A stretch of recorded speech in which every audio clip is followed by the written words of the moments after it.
আজকে আমি চালের গুঁড়ি দিয়ে রুটি বানাবো। একটা দলা নিয়ে নিয়েছি, গোল করে রেখে দিয়েছিলাম, সেটা নিয়ে এবার বেলবো আস্তে আস্তে।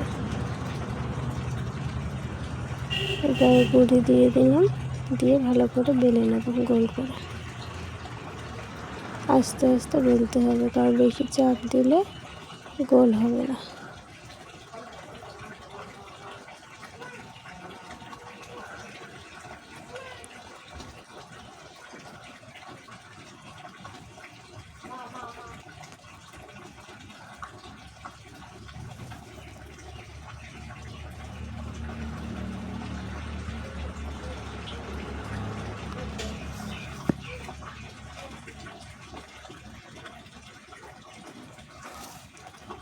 বেলা হয়ে গেছে, এবার চাটুতে দিয়ে দেবো।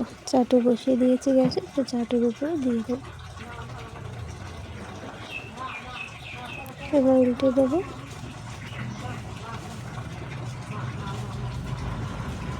এবার গ্যাসের উনুনে দিয়ে দেবো। উল্টে দেবো, কত সুন্দর রুটি ফুলেছে। আবার উল্টে দেবো হাত দিয়ে। রুটি তৈরি হয়ে গেছে।